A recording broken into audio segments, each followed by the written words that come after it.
Esse episódio é um tributo ao alquimista Eric, que caiu em batalha tentando editar essa Digo, esse episódio.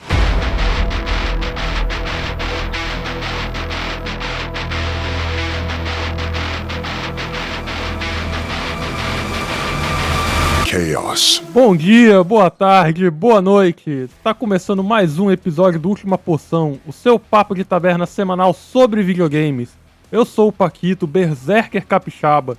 Estou aqui junto do meu amigo alquimista Eric, me enrolei. Os verdadeiros jogos são os amigos que abandonamos no caminho e deixamos cair de um topo de uma montanha. E com essa frase extremamente motivadora se junta a gente o monge Paulo Nagahara. De biquíni, enfrentando monstros. E depois desse fanservice maravilhoso se junta mesmo o paladino da edição Lucas. Pensei em várias coisas para dizer aqui, mas o que importa é o que eu tô sentindo. Fome? Sede? Constipação? Vontade de cagar? Sim.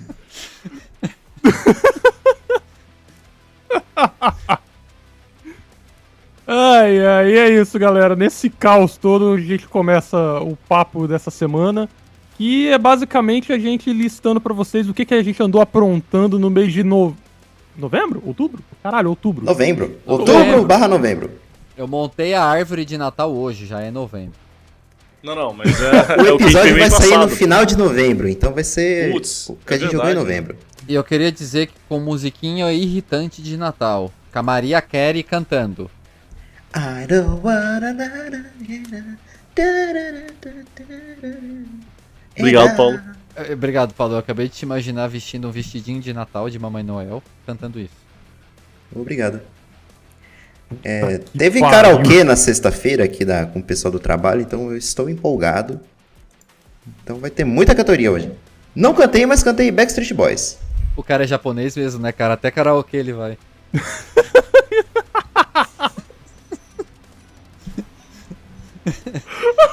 Cara, não. Mas, peraí, agora que eu lembrei, tu trabalha com galera de Portugal, né, cara? Trabalho com a galera de Portugal. Cara, deve ser um rolê, cara, um karaokê com galera de Portugal, mano. Não, porque eles não sabem escolher música. Ah. Cada música... É que em Portugal não tem um evidências. Tem as músicas aleatórias, aqueles fado triste pra caralho. Aí o pessoal fica cantando, chorando. Ah, que triste, que triste. Aí vem alguém que canta uma música animada, aí todo mundo se empolga. E, bom, nesse clima agressivo e de confusão, a gente vai falar sobre o que a gente andou aprontando nos meses de outubro e novembro. Joguinhos que jogamos aí nesse período. Então, cola com a gente aí pro papo e vambora. Quando o vento Então, galera, começando aqui a nossa rodada de joguinhos. Eric, qual jogo ou jogos você trouxe aí pra mesa pra gente conversar um pouco? Então, esse mês eu não joguei muitos jogos longos, assim, né? Ou os jogos longos que eu joguei bem pouquinho deles. Mas eu gostaria de comentar aqui que eu finalmente comecei a jogar ali o Resident Evil Remake. Mas como eu joguei tão pouquinho dele, eu não tenho muito o que acrescentar. Só quero deixar aqui dizendo que, cara, o jogo é muito bonito, assim. O realismo do jogo, assim, é algo impressionante. Olha que geralmente de realismo não impressiona. E tá sendo muito maneiro, porque como eu joguei Resident Evil 4, tipo, há muitos e muitos anos atrás, tá sendo tudo uma novidade pra mim. Eu não sei se o remake de fato muda coisas ali na história, mas, tipo, eu tô levando susto em todas as horas que dá susto. Não tem nada assim que eu penso, agora vai acontecer tal coisa. Não, o jogo sempre tá me pegando de surpresa. E tá sendo uma experiência muito legal, cara. Tipo assim, pra mim foi... É como se eu já estivesse jogando o Resident Evil 4 pela primeira vez. Mas, dito isso, o jogo que eu quero trazer pra mesa hoje, pra destrinchar mesmo, é um joguinho que eu cheguei até a comentar interesse nele lá quando a gente tá falando dos jogos baratos, que é um jogo de se jogar em galera também, né? Que é o tal do Pique. Algum de vocês conhece? Algum de vocês já ouviu falar desse jogo? Já brotou esse negócio no meu YouTube aqui algumas vezes. Eu vi uma gameplay só pra ver, né? Porque que o pessoal fala tanto dele assim. E eu achei bem legal a ideia. Aparece direto na minha Steam também. E Cara, fora os trocadilhos, né, que o pessoal faz com ele. Cara, é incrível. Assim, Eu admito que eu tava por fora dos trocadilhos, tá? O Eric que falou esses dias aí que eu me liguei. O quê? Eu tô perdido do que vocês estão falando, na verdade. Que tu quer ver o pique entrar, sei lá, algo assim. Eu falei isso? Alguém Devo ter falou falado, algo disso, sei lá. É, tipo isso. Mas basicamente é o jogo em que só o cu me interessa, né?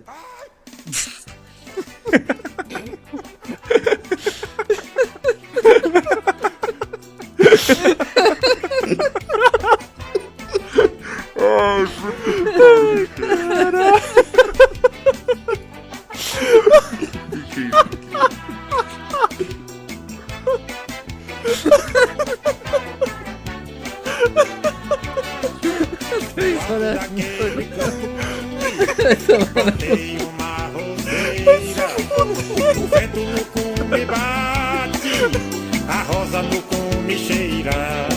Quando vem a chuva fina, salpicos no cume caem. Agora que o pessoal tá aí se recuperando. Bom, eu comentei desse joguinho um pouquinho quando eu tava falando do Little Company, né? Que é um jogo que iniciou essa tendência de jogos de humor e com uma pitadinha ali de terror, mas em sua essência um jogo de humor, pra se jogar com galera, né? Pra se jogar com amigos. Ô Eric, só uma coisa. Eu não sei se foi tu que falou que começou isso, ou eu vi alguém falar que o Lethal Company começou esses jogos multiplayer e não sei o que, né? E muita gente chama eles de jogo pra streaming ficar gritando. Basicamente isso. Mas, cara, eu tenho uma impressão de que eu vejo o jogo assim já tem um tempo já, sabe? É porque eu não sou muito ligado em jogos assim, mas eu tenho a impressão de que eu já vi jogos assim serem lançados antes. Não, você não está errado. Existiram, principalmente na parte do terror ali, mas era muito mais puxado para o terror, jogos nesse tipo, né? Tem aquele da... Caralho, agora eu esqueci o nome, mas é um que você tem que ficar pegando umas bonecas e queimando, e tem uma menina que vai com uma fantasma que vem atrás de você. Tem aquele Phasmophobia, que também é de terror. Só que esses jogos, em sua essência, eram jogos de terror. Tinha o Slenderman, por exemplo, também, né? O Slenderman era solo, né? Não dá pra jogar em galera. É verdade. Mas tinha, eu lembro até dessa época do Slenderman, tinha um tal de Slendertubbies, que era um Teletubbies de terror que tu jogava em galera. E sim, eram jogos de youtuber e streaming ficar gritando e gerando humor através do terror que ele sofre. Esses jogos não são assim. Quando eu digo que o Little Company, ele tem uma pegada nisso, mas é outra parada. Tipo, o foco do jogo é o humor e não o terror. O terror é ali um a mais. Porque, cara, agora eu vou ter que diferenciar. Agora que tu comentou isso, eu vou ter que arrumar uma forma de diferenciar esses jogos, né? Mas, em resumo, esses jogos focam muito nessa interação entre os jogadores. E não só, tipo, a gente tá junto tentando sobreviver e é isso, vai só cada um ficar morrendo e acabou. Não. É um jogo que tem muitas formas de você interagir com o público. E o Peak em si, ele não é um jogo de terror. Tipo assim, diferente do Little Company, que ainda tem um terror bem presente, o Peak, o terror dele é até bem sutil. Tipo, ele não tem monstros nem nada do tipo. O próprio terreno te assusta e... Bom, tem algumas criaturas ali que podem te fazer sair correndo e morrer também.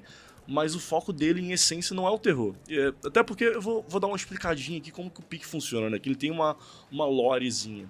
Que é basicamente o seu grupo, é um grupo de escoteiros que estava indo viajar para talvez uma floresta, não sei exatamente. E o avião de vocês cai no meio do caminho, em uma ilha. E vocês acordam nessa ilha, nessa praia, no caso, com alguns resquícios ali da viagem, né? Isso, acredito que ele é gerado randomicamente, quais são os recursos iniciais que você tem. Mas, geralmente, é tipo assim, uma pequena...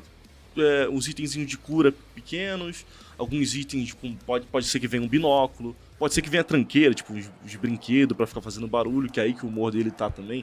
Uma cornetinha que tu, tipo, dependendo de onde tu aponta, ela vai soar mais grave ou mais agudo. Então sempre tem um amigo filho da puta que pega essa porra e fica enchendo o saco o jogo todo soprando essa merda. Eu geralmente sou esse amigo. Ela também serve pra identificar onde o pessoal tá, né? Sim, Algo dá pra... assim, né? Assim, se você for jogar com gente séria, certamente a pessoa vai usar pra isso. Ah, vou pegar a corneta e se eu me separar de vocês, eu vou ficar tocando pra vocês me encontrar. Se você jogar com o meu grupo de amigos, vai ter alguém enchendo o saco, tocando essa porra na tua orelha, até você se estressar e você querer se separar. Ah, mas jogar com gente séria não tem graça. Não mas aí, tipo, jogar qualquer jogo assim de forma séria, tu tira o propósito dele, cara, porque o propósito é o humor. Mas como que o pique funciona em si, né? Vocês, como são escoteiros, né, um item que sempre vai vir é um guiazinho de sobrevivência do escoteiro, né? E ele fala algumas coisas assim, faz tal coisa. E uma das coisas que o jogo fala é que você tem que chegar no mais alto possível, se caso acontecer isso, né, você ficar preso numa ilha, pra conseguir pedir socorro. Tipo assim, pra caso algum avião passe, helicóptero, eles conseguirem te ver. Então o teu objetivo nesse jogo é escalar essa montanha com esse grupo de escoteiro. Só que o jogo tem mecânicas até bem interessantes nisso da escalada, porque ele pega um pouquinho daquela mecânica de estamina ali do Zelda quando você vai escalar as coisas, né? Que você tem ali sua barra de estamina, enquanto você tá escalando, correndo, ou tipo, acho que é isso, escalando, correndo, pulando, você vai gastar essa barra que você precisa ficar um tempo parado para poder recuperar. Enquanto você está escalando, essa barra vai descendo. Se no meio da escalada essa sua barra acabar, você só, tipo, perde seu fôlego, cai no chão. E dependendo do quão longe você cai, você morre de uma vez. Dependendo, você só leva um dano significativo, mas fica de boa ali. E o jogo tem outras mecânicas também referentes a essa barra, como que funciona em si. Essa barra de estamina ela é compartilhada entre os outros status que você recebe no jogo. Então, por exemplo, o status mais comum, a fome. Conforme você vai ficando com fome, ao lado dessa barra de estamina, vai subindo a barrinha de fome ali, que vai fazendo a sua barra de estamina ficar menor. Se você leva dano, também é a barra de dano compartilhada ali com a fome e estamina. Então, ou seja, em resumo, quanto mais barras negativas você tiver, mais fácil você fica cansado. Então você não pode levar tantos status assim, você tem que lidar com eles para você conseguir sequer escalar a montanha, que é bem difícil, diga-se por sinal. E é aí que os amigos entram em ação nisso, né? Porque depois que uma pessoa consegue subir, ela consegue te dar a mão pra você, tipo, fazer um pezinho e escalar junto. Então é essencial que você, tipo assim, em lugares mais difíceis, se alguém conseguiu subir, ele ajudar os outros a subir também, ou se atrapalhar e cair junto e só todo mundo morrer de uma vez só. E salvo engano, dá até pra colocar aqueles pinos de alpinista na montanha, Sim. né? Quem for subindo, vai colocando pra facilitar a vida de quem vem atrás também. Sim. Não só dando a mão. Sim, tem muitas mecânicas, tem como você achar corda, que você tem como soltar a corda pro teu amigo subir também. Tem esses pinos ali, que é piton, eu acho que é o nome, que tu prega tu prega na montanha pra pessoa conseguir subir mais fácil também. São itens relativamente raros, você vai encontrar eles assim em malas que você vai encontrando soltas ali pelo mapa, né? Mas sim, esses itens são essenciais pra sua sobrevivência. E no primeiro mapa é bem simplesinho assim, não tem nada muito além de você escalar a montanha, lidar com sua fome e só evitar, tipo, cair. Cara, a partir do segundo, que é onde eu cheguei com o meu grupo ali e não consegui passar, cara, as coisas ficam mais sérias. Porque você não tá mais numa praia, né, que é o mapa do primeiro, você tá numa floresta, e essa floresta tem um monte de perigos. Tem, tipo assim, um monte de cogumelo que se você pisar, ele sai uma montanha de veneno que vai envenenar todo mundo ao redor, não só você. Então sempre tem um amigo distraído que vai pisar nessa merda e vai ferrar com todo mundo. Geralmente você agora, a sua comida que você pegou lá no começo vai começar a ficar escassa, porque você não tá achando mais malas, né, com tanta frequência, você vai ter que comer coisas da natureza, e como bom jogo filho da puta nesse caso, vai ter muitas comidas da natureza que vão te envenenar e te matar. E tem nessa floresta também aranha venenosa que te puxa, armadilhas, e tem a porra de um zumbi de cogumelo, cara, que ele me deu um susto do caralho a primeira vez que eu encontrei, que eu achei que era algum amigo meu que tinha morrido, que até um amigo tava andando com um brother meu, do nada cai um corpo em cima de mim. E ele, caraca, a outra galera, né, que a gente tinha se separado do grupo, te jogaram um corpo aí pra te sacanear. Do nada essa porra levantou e começou a caçar a gente correu igual 2 malucos, se separou, só morreu. E, cara, esse jogo é incrível, tipo, nesse tipo de situação que, tipo assim, você... é outra coisa que esqueci de comentar, que é o essencial também desse tipo de jogo, que é o chat de proximidade. Porque conforme você vai se afastando, você não vai ouvindo o que teu amigo tá falando, né? Então acontece muitas situações em que, tipo assim, cara, o meu amigo tentou subir uma parte, ele caiu de muito alto, eu falo, porra, com certeza ele morreu. E eu continuo seguindo o caminho. Do nada, eu encontro esse meu amigo e falo, seu filho da puta, você me abandonou, não sei o quê. Tipo assim, só que, porra, na minha cabeça o cara tinha morrido, mas não, ele sobreviveu e se fudeu muito mais porque eu não fui atrás dele. E no final a gente acaba, tipo assim, discutindo, né, que, porra, como que tu abandona os brothers. E o que mais acontece é você se separar do grupo sem querer. Mas, cara, ele é muito divertido, é um jogo que investe muito nessa pegada de humor. Inclusive ele tem um monte de emotes dentro dele, né, de memes, assim, conhecidos, né. Tem até como fazer o Absolute Cinema ali, que é o famoso meme do cara levantando os 2 braços, assim. Então, cara, ele é muito divertido, ele é muito engraçado. Eu não vou conseguir traduzir o humor dele aqui nesse bloco aqui do episódio. O jogo em si nem tem a intenção de ser divertido. Eu acho que é mais o jogador que faz isso, né? Ou não? Cara, eu acho que não. Assim, eu não tô conseguindo traduzir de fato as situações engraçadas que esse jogo coloca, mas eu acho que o jogo, ele sabe, a intenção dele é entreter e fazer você rir. É você dar risada com o caos que tá acontecendo. Porque enquanto as coisas estão indo pra merda, tipo assim, teu amigo comeu um bagulho venenoso e morreu. Acho que o Ragdoll, a forma que ele come e cai... Porque, tipo assim, ele não morre de uma vez. Tem até um meme que a gente gravou de um amigo nosso jogando isso. Eu não vou conseguir traduzir isso aqui, mas eu vou tentar. Que basicamente ele comeu uma fruta venenosa, e a gente fica olhando pra ele e rindo, filho da puta, se fudeu aí, comeu um bagulho venenoso. Do nada ele levanta e ele só consegue falar, filha da... E aí, tipo assim, ele desmaia de novo. E ele consegue levantar de novo. E a única coisa que ele fala é, me ajuda! E morre, tá ligado? E, cara, é a coisa mais engraçada possível, tá ligado? Então ele sabe, o jogo ele sabe colocar essas mecânicas dele de uma forma que os jogadores vão se entreter. Tipo, não é só, tipo, a galera tá zoando e com isso tá engraçado. Não. O jogo, ele vai te colocando em situações que serão divertidas por si só, sabe? Mas, certamente... Sim, a própria direção de arte dele é mais engraçadinha. Sim, né? Totalmente. É um cartoon muito divertido. Isso. Os inimigos são muito divertidos. Esse zumbi que aparece, ele é um boneco totalmente cartoonizado também. Como eu falei, as animações, os status são engraçados. Os itens, tem um item que tu encontra que é um pirulitão, que tu vai, porra, não, agora eu tô show de bola, né? Tu come essa porra, tu ganha um boost de energia muito forte, mas do nada teu boneco ele fica com sono e cai no chão e dorme. Tipo assim, às vezes tu tá subindo a montanha ali, o status teve efeito e tu dormiu, se fudeu, tá ligado? Então ele é um jogo muito sacana, assim, ele é muito sarcástico com o humor dele, e ele é feito pra galera se sacanear, tanto que, tipo assim, tem lá no começo, né, tu consegue pegar cocos nessa praia ali, né, e uma forma de você conseguir abrir o coco é jogando em alguma coisa. Primeira coisa que tu pensa jogando isso com sua galera é pegar um coco e jogar a cabeça num brother teu. E ele vai dar certo. O cara vai cair no chão e vai quebrar e vai abrir. Na verdade, eu jogaria na pedra. Na cabeça de alguém. Tipo que amigo que você tá andando aí, Eric. Tem que rever suas amizades, hein, mano. Bom, talvez eu que seja um amigo sacana do meio, talvez, mas assim, cara, a diversão tá muito ali, mas se você joga com um grupo que é mais divertido, cara, o bagulho vai se potencializar num nível estratosférico. Tanto que é um jogo que eu mais tô me divertindo nesse último tempo, e acabou nessa gravação, eu já tô tentando marcar com a galera da gente jogar de novo, porque, cara, é muito bom mesmo, e eu não acho que é só hype, porque tem muitos jogos desses que entram num hype gigantesco, todo mundo começa a falar, depois todo mundo esquece. Eu não acho que esse jogo é só hype, cara. O jogo realmente é bom. Ele é um jogo com bastante qualidade também. Tipo, as coisas não são mal feitas. Eles têm muita mecânica de física também, que são bem feitas. Então, ele não é um jogo só tentando, tipo assim, só pra fazer youtuber, fazer meme e tudo mais, que é o que acaba esse tipo de jogo caindo nesse arquétipo. Não. Ele é um jogo de fato bom, divertido, mas, claro, jogar esse jogo sozinho seria muito triste, né? Então, tu precisa de ter uma galera pra jogar com você, pro jogo ter o charme dele, sabe?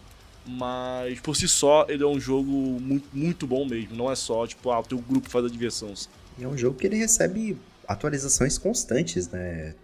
Pelo menos toda vez que eu entro no Steam aqui, ele tem uma coisinha nova. Sim. Sim, ele tá criando cada vez mais biomas, né? Apesar do segundo ser extremamente difícil, eu já não consegui passar, eu sei que tem já uns 3 ou 4 biomas além dos que veio no começo, sabe? Ele foi até indicado ao falso TGA agora aí, né? Cara, se ganhar não vai ser uma surpresa pra mim, tipo, como jogo indie do Cara, ano, assim, não vai ser uma se surpresa. ganha... sei lá, eu acho que... Eu acho que vai ser uma surpresa pra mim, porque na minha opinião... Não tô dizendo que o jogo é ruim, até porque eu nunca joguei o jogo, não conheço quase nada dele. Mas... Eu acho que tem jogos que merecem mais do que ele, sabe? Considerando, putz, que esse é um ano que veio o Hades 2 aí, né, vai ser um pouco difícil mesmo, mas assim... Que ele certamente vai ganhar algum prêmio de alguma coisa e, cara, eu não me surpreenderia nem um pouco se ele ganhar, tipo, diversos, sabe? Eu acho que jogo de comunidade, assim, ele é um forte candidato. Não, daí tudo bem. Eu digo de jogo do ano mesmo, né? Mas jogo de comunidade, jogo do ano eu ficaria muito feliz. Eu ficaria muito feliz jogo se ele indie ganhasse. do ano, eu quero dizer. Tipo, nem indie, porque tem o Hades 2 ali também. Tem muitos jogos indies gigantes que lançaram esse ano. Mas certamente ele vai ganhar, tipo, diversos prêmios, assim, talvez jogo de comédia, talvez jogo de grupo, de galera, sei lá, porque tem várias categorias meio zoadas no TGA, mas certamente dessas aí, algumas ele vai comer, tá ligado? Sim. Quem tem que ganhar é o Coé 33 e é isso. Já era. Outra coisa, assim, só antes de a gente sair desse jogo, cara, ele é um jogo extremamente barato também, ele tá localizado em português. Eu paguei, acho que R$13 na promoção aqui que eu comprei ele. Então, cara, jogo baratíssimo aí pra vocês que tem galera pra jogar aí, vocês ouvintes, né? Porque essa galera aí tudo joga sozinho só, essa galera aqui, meus colegas, né? Vocês que tem galera pra jogar com vocês, cara, recomendadíssimo isso mesmo, cara. Vão na fé porque o jogo é bom de verdade, cara. Bom, dando prosseguimento aqui ao nosso papo, eu queria aproveitar que o Eric trouxe um jogo mais bem-humorado e tal, e trazer um nessa vibe também. E nesse período aí eu joguei basicamente 2 jogos, né? O primeiro deles é o Stories from the Outbreak, que é um jogo de turno num apocalipse zumbi que mistura Slay the Spire com combate meio Darkest Dungeon. Mas com a mesma coisa do Eric com Resident Evil. Eu joguei pouco ele até o momento da gravação, então não consigo discorrer muito bem. Então, o jogo que eu vou falar aqui hoje é um outro jogo também numa pegada mais bem-humorada. Pra surpresa de 0 pessoas, é um roguelike. É deck builder? É deck builder? Não. Então tô surpreso. Ele não é um deck builder. Ele tem até alguns elementos de RPG. Mas qual que é o jogo que eu tô me referindo aqui? O nome dele é Crush the Industry. Deixa eu só abrir a guia anônima aqui pra pesquisar, pera aí. Eu sabia. Como é que é o jogo? Ele tem, Já tem tem 2 crush minas de na maiô. indústria. Essa um mina é tua maluco, crush. o maluco fortão. Eu vou Sacanagem, esperar o Lucas terminar de ter o derrame dele vendo as imagens aí. Eu explico o que é o jogo. O que é o Crush the Industry? Ele é um roguelike com elementos de RPG e elementos de deck builder também. Mas ele não lida com cartas, necessariamente. Primeiro de tudo que eu quero falar é do estilo de arte. Ele se inspirou muito, principalmente no combate, no estilo de arte do Earthbound, do Modern, né, também no caso. O combate ele é em primeira pessoa, você não vê o seu personagem, você só vê os inimigos e as animações dos ataques que você executa, né. Ele é uma grande sátira / crítica, e depende de como você vai enxergar, a indústria dos videogames ou a subida corporativa, por assim dizer. Porque nele, antes de eu entrar na gameplay, né, você começa a sua carreira, e sim, no jogo é chamado de carreira. Você começa a sua carreira, você entra numa indústria e você é o estagiário. E você tem 4 andares dessa indústria. Cada andar é um capítulo aí, quem joga roguelike, deck builder no geral, tipo Slay the Spire, tá acostumado com essa estrutura. Um mapa parecido desses jogos também. Você vai ter combates, você vai ter eventos e 2 tipos de loja.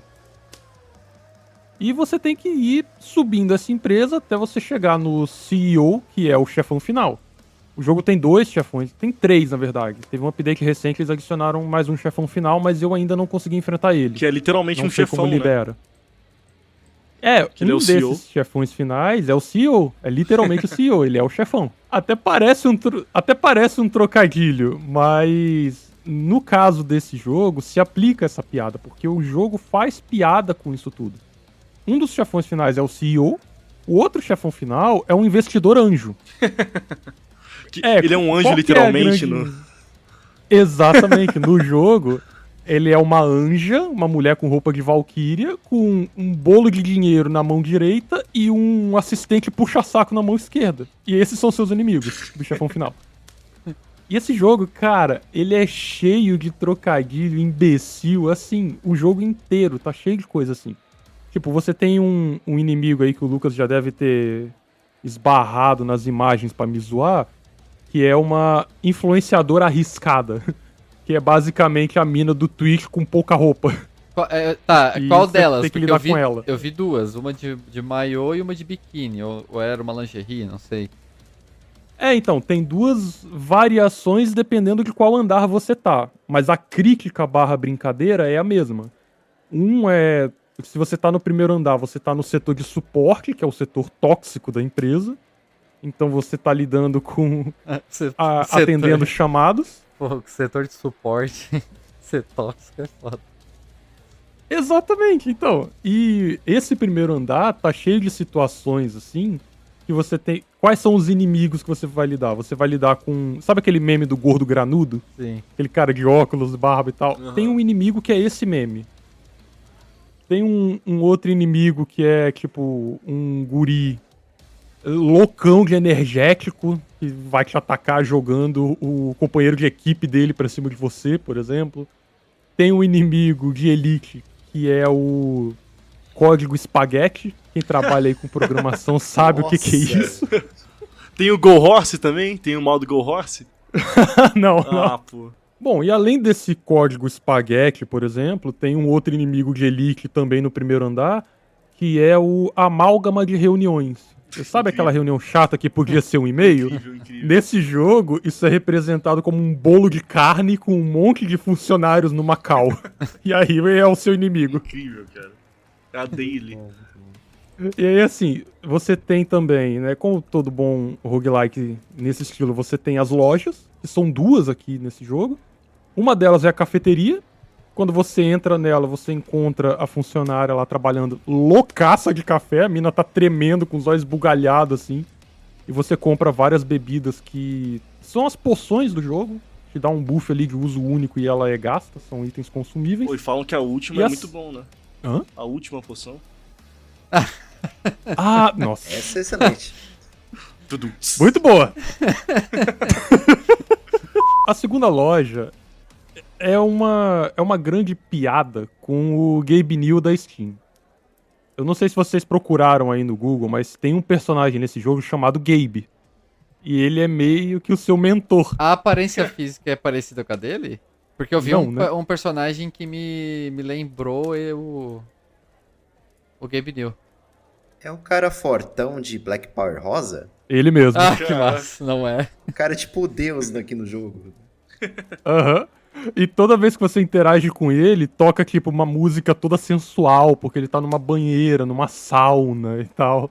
E a loja dele... É por causa dos memes que o pessoal faz com o Gabe, né? Que eles idolatram o Gabe New como se ele fosse essa figura mística, assim. Então faz sentido Exatamente. Isso tá transcrito aqui no jogo. Incrível. Porque a loja dele é literalmente a bathtub, né? A banheira dele. Você entra na banheira dele, ele te ensina habilidades passivas se você pagar, né? Tem que gastar o dinheiro do jogo. E se usar essa banheira em modo quente, sai vapor, né? Sai vapor. E a banheira... Que é Steam. Sim, eu peguei essa. Desculpa. Mas pior que essa piada faz sentido, porque ele tá numa banheira quente no jogo também, tá cheio de vapor em torno dele. Então faz sentido. E as skills passivas, cara, é outra também cheia de piada. Vou mencionar uma, por exemplo, que é a Glúteos Fortes, que aumenta o seu HP máximo. Incrível. E é isso. E todas as skills... Cara, tem trocadilho em tudo que é canto. Tipo, o chefe do primeiro andar, ele é o chefe tóxico. E esse é o nome dele, ele é o chefe tóxico. E como que ele tá representado? Um cara cheio de veneno. ele causa um monte de veneno em você e você tem que tentar vencer ele. E quando você vence um chefe, você é promovido. E aí você vai pro segundo andar. E assim segue. O segundo andar é a parte criativa, tem 2 variações, né? Que ou é a parte de arte, ou é a parte de música, e cada variação vai ter o próprio chefe. Um dos chefes que você libera, inclusive, é uma referência ao Magos do Chrono Trigger.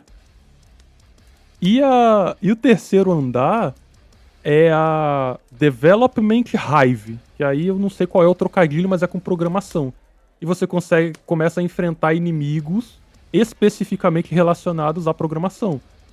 Um dos inimigos, por exemplo, é você enfrentar uma programadora toda estressada e um código que ela fez errado e que tá saindo de controle que você tem que vencer eles.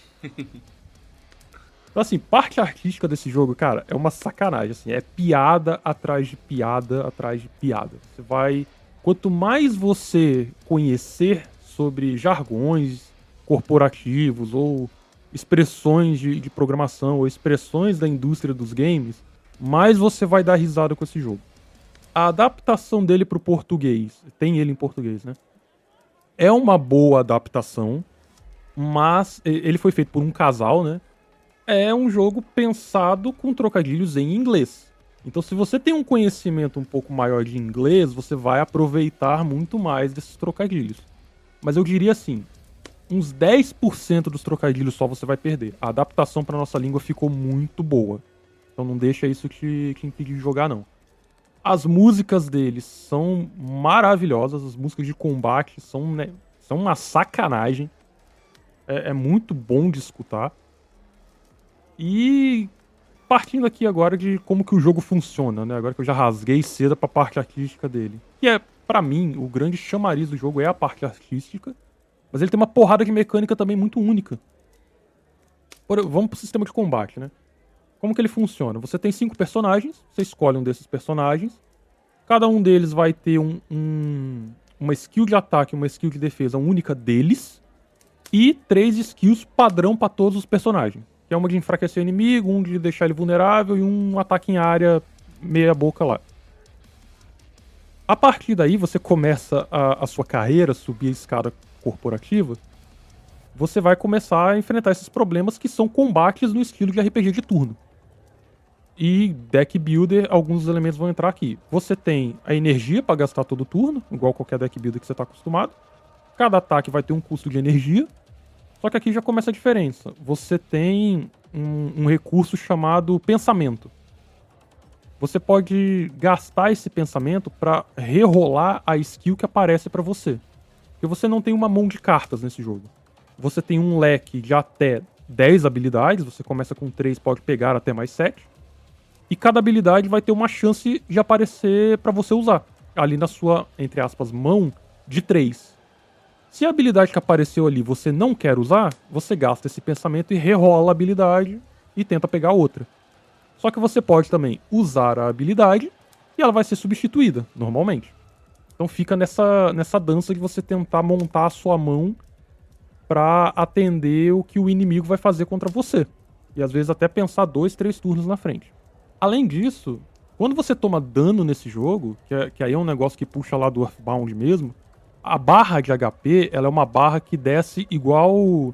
Sabe aquelas contagens de bomba, que vai descendo o número de filme antigo? Ela funciona mais ou menos assim. Vamos supor, você tá com 10 de HP. O inimigo te deu 100 de dano. Qualquer outro jogo, você morreria ali na hora. Aqui não, o HP vai descendo lentamente. Então, enquanto esse HP não chegar em 0, você vai fazendo as ações. Aí ele tá lá, 10, 9, 8, 7, vai descendo. Se você conseguir terminar a batalha antes disso chegar em 0, você ganha e fica com HP remanescente.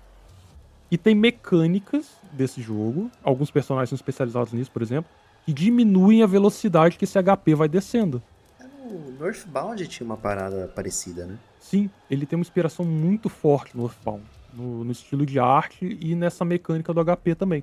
E aí assim, você segue mais ou menos igual qualquer roguelike deck builder, que é a comparação mais próxima, né? Você vai ganhando habilidades, substitui as que você tem, você vai participando de eventos que variam entre lidar com fãs extremamente irritados porque você transformou sua franquia de jogos em um gacha, até lidar com um veterano que quer te ensinar uns macetes pra você melhorar o seu serviço, até, sei lá, lidar com um cliente irritado porque o seu erro no código custou dinheiro pra ele. O grande diferencial também, só pra terminar o sistema de combate aqui, tem um diferencial nesse jogo que, além de você tomar dano no seu HP, você toma dano na sua sanidade. São 2 recursos diferentes. E à medida que essa sanidade vai baixando, você começa a ter efeitos colaterais. Então você precisa deixar ela alta, ou, caso você tenha habilidades passivas que se aproveitem desse efeito colateral, dessa sanidade baixa, você tem que deixar ela baixa. Mas pode causar efeitos como, por exemplo, depressão, pode causar ansiedade, e todos eles são refletidos na tela ali pra você. O único disclaimer que eu vou dar com relação a isso é: o jogo ele é meio psicodélico. Ele bota umas luzes e tal pra representar esses efeitos de insanidade que você tá sofrendo. Então, se você tem algum problema com isso, luzes piscantes e tal, essa psicodelia toda, é interessante reconsiderar jogar isso aqui. Dá uma olhada no YouTube primeiro, como que o jogo funciona, e ver se não vai te afetar. E quando você termina o jogo, que é a última coisa que eu vou mencionar, ele tem finais diferentes dependendo do personagem que você escolheu quando você vence o CEO. Quando você vence a Investidora Anjo, ele é um final fixo, que é uma referência a um RPG muito famoso aí. Quando você vence o CEO, cada personagem vai ter um final. E aí vai referência pra Super Mario World, referência de Street Fighter 2, referência de Super Metroid, enfim. O jogo taca referência em você, cara, o tempo inteiro. Cada habilidade é uma piada, cada encontro é uma piada. E apesar do jogo ser muito zoeiro, mecanicamente ele é um jogo muito bem equilibrado, muito bem balanceado, muito bem feito. Então, independente se você tá por dentro ou não da indústria dos games, dos jargões, se você quer curtir as piadas ou não, ele é um jogo que vai te atender. Então fica aí minha recomendação. Ele frequentemente entra em promoção. No momento que eu tô gravando aqui, ele tá 75% off, tá menos de R$12. Adiciona ele aí na wishlist e espera uma promoção, porque é um jogo que vale muito a pena ser jogado, especialmente se você é uma pessoa engajada no mundo dos games. Então fica a recomendação aí do Crush the Industry. Só gostaria de falar que enquanto você tava falando desse jogo, esse jogo tava entrando aqui na minha Steam magicamente. Eu tô prestes a jogar ele.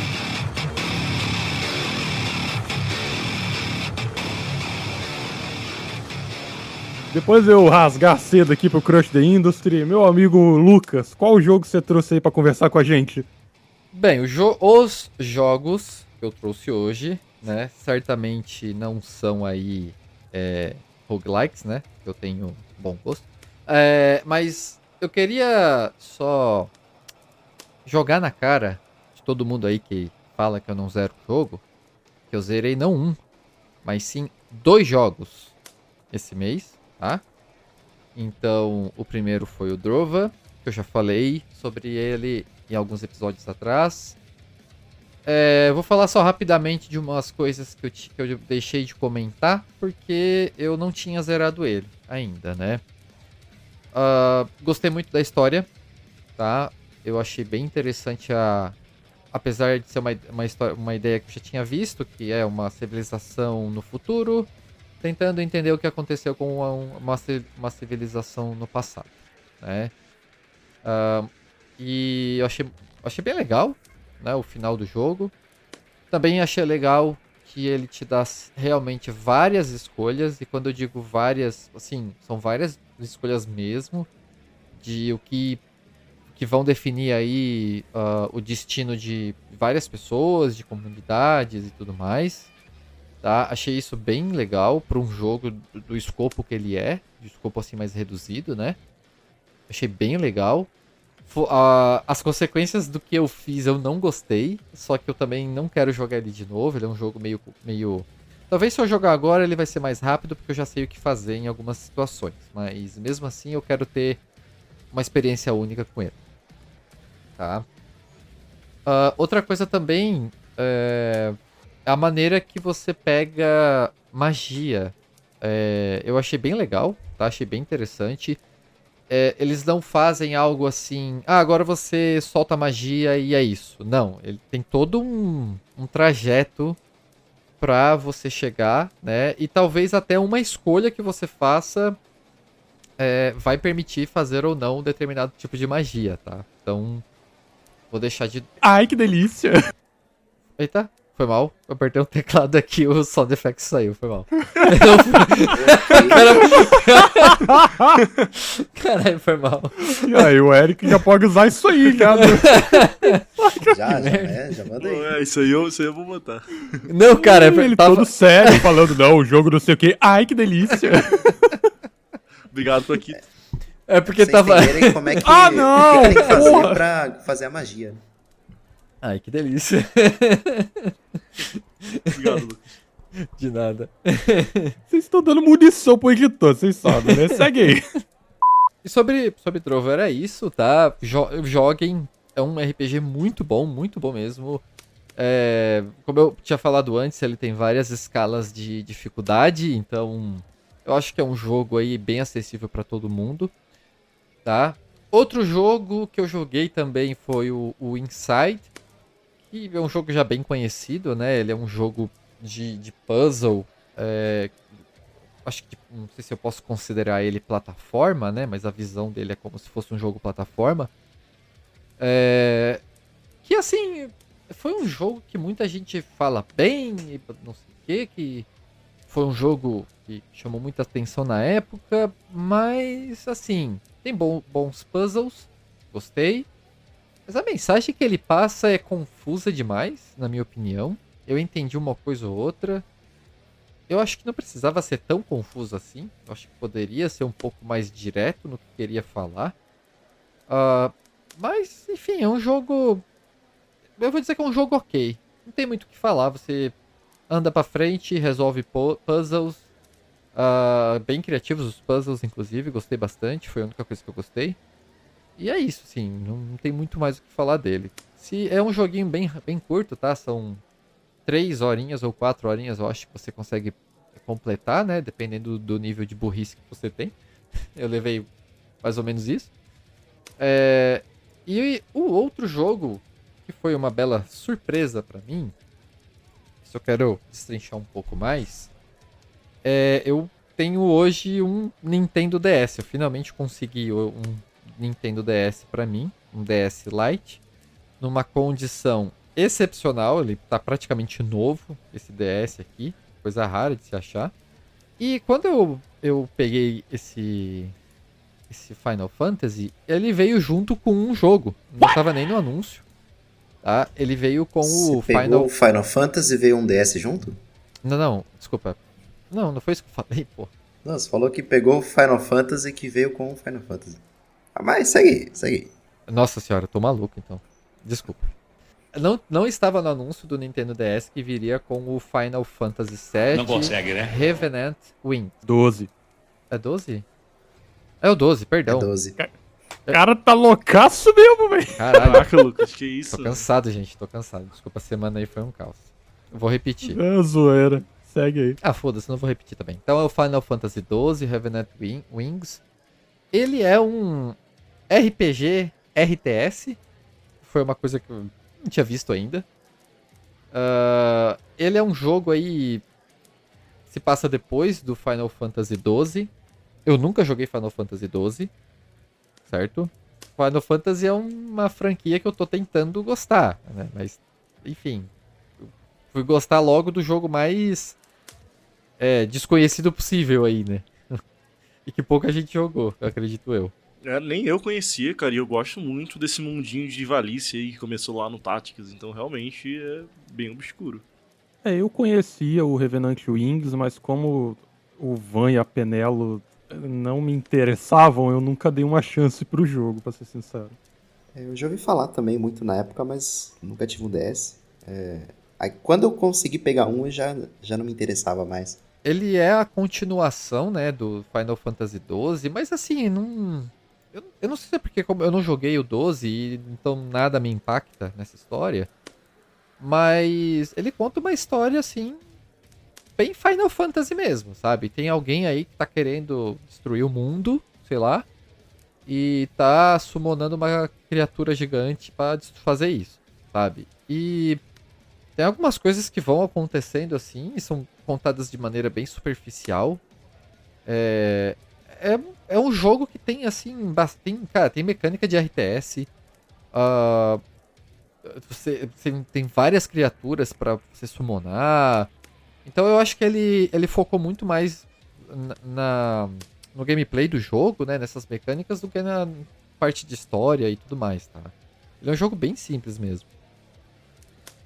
E não ter jogado o 12 fez bastante diferença, tá? Então, sei lá, se alguém se interessar nesse jogo e gosta de Final Fantasy e acabou não jogando ainda, dá uma chance pro 12 primeiro, tá? Eu não vou parar ele pra jogar o 12, porque senão vai ser 2 jogos que eu não vou zerar. Eu quero zerar ele primeiro, tá? Eu tô jogando, eu já tô em 48% desse jogo. Até agora, o jogo me surpreendeu, porque apesar é um RTS, ele segue aquela... ele é tal qual o Warcraft 3, com exceção de criar bases, né? Você não cria bases, mas tem a fase que você vai poder summonar as criaturas ali. Eu esqueci o nome das criaturas, foda-se. Você vai poder summonar essas criaturas, tendo um portal ali pra você summonar. Ou você tem ali determinado número, né? E você precisa completar o objetivo com aquele determinado número de criaturas, né? Warcraft mescla isso também. Você tem bastante personagens também pra jogar, mas até agora não liberou nenhum outro personagem novo, tá? Não, minto, desculpa. Teve um personagem que liberou, mas eu ainda não posso jogar com ele. E eu já tô no capítulo 6, então eu fiquei um pouco assim, sabe? Poderia ter liberado antes esses personagens, pra dar uma dinâmica maior, sabe? Mas não é nada que me prejudicou, não. Assim, se eu puder acrescentar alguma coisa, sobre o Final Fantasy XII, na verdade. Quando você terminar isso aí, dá uma chance pro Final Fantasy XII, porque se tem um Final Fantasy que eu acho que você de fato vai gostar, é o 12. Tu falou do 4 e eu achei ok, né? Vamos lá, vou dar uma chance. Não, porque eu falei do 4 pra você começar. Justo. Agora, o 12, eu acho que ele é mais a cara de jogo que você tá acostumado. O Paulo pode falar melhor do que eu aí, porque é um jogo que ele entende muito mais do que eu, inclusive. Eu vou confessar uma coisa. Eu falo brincando do Final Fantasy IV. Eu acho ele um ótimo jogo, tá, gente? Só pra deixar bem clara a minha opinião. E, inclusive, depois do Final Fantasy... esse que eu tô jogando, eu quero, tipo, pegar de novo um RPG. Eu tô pensando em jogar o 4 da versão de DS, que é um remake. Caraca, eu não acredito que tu falou isso, Luke. Tu falou que tu odeia o 4 e que tu realmente não é meme. Lembrando que eu tenho acesso à minha faixa de áudio, tá, Eric? Eu posso... Se fodeu. Mas é isso, assim, eu tô pensando também, realmente, depois... Porque eu tô querendo muito um RPG, assim, de tal qual o Final Fantasy IV pra jogar. Eu tô pensando em pegar o remake e jogar ele, assim, sabe? Cara, eu ia te recomendar tu jogar o Final Fantasy Tactics de PlayStation 1 ou as versões remaster que lançaram recente, né? Mas ele é um pouco diferente, assim, DS, no né? combate. Tem um Tactics no DS também. Tem o War of the Lions, se eu não me engano, ele tem no DS também. Cara, o meu hiperfoco é jogar com a Stylus, cara, com a canetinha Stylus. Isso é muito bom, cara, é muito bom. RPG tático em portátil, assim, é uma maravilha, cara. Não é à toa que a maioria dos Fire Emblem é tudo em portátil, né? Se não todos. Eu recomendo, cara, assim, testar. Não, eu ia comentar sobre o remake do Final Fantasy IV no DS. Eu recomendo que você zere o Final Fantasy IV que você começou primeiro. Porque o remake no DS, ele tem um nível de dificuldade muito mais elevado. Tá, eu só não tô conseguindo passar do último boss. Então, o remake do Final Fantasy IV, a minha esposa jogou quando eu tinha o DS. Ela não passou da parte do gigante lá. Caralho. De Babel. Só, sei. Então, a dificuldade é muito elevada. Mas é nessa parte... remake de Então, DS. mas é nessa parte aí que tu tem que fazer um grind, na verdade, né? Então, só pra dar um exemplo, o último chefe que você tá... Spoilers de Final Fantasy IV pra quem se importa. O último chefe que você tá, que é o Zeromus, eu joguei todas as versões de Final Fantasy IV praticamente. Uhum. Você chegava nele, nas outras versões, mais ou menos level ali 60, 65 você conseguia zerar. Na versão de PS1, que era um pouquinho mais complicada, level 70 pra você ter uma luta justa com ele. Uhum. Na versão de DS, eu level 85, passei mal pra esse filho da puta. Nossa. Caraca, mas Então- que estranho, né? Geralmente os jogos vão ficando mais fácil conforme vão fazendo portes mais novos, né? É, Que estranho a essa versão tendência. de DS do Final Fantasy IV, ela tem algumas mecânicas a mais, ela tem alguns sistemas a mais. Eu acho que pra compensar, eles deixaram o jogo um pouco mais difícil, mas assim, o jogo está consideravelmente mais difícil no DS. Então se você se frustra, não vai. Não, tem uma opção também, cara. Existe bastante versão modificada nessas rooms que tem aí. Tem muita gente que balanceia, Ah, tá. entendeu? Tem bastante versão balanceada. Por exemplo, Breath of Fire tem uma versão que eles colocaram 75% a menos de encontro aleatório. Porque não precisa tudo isso.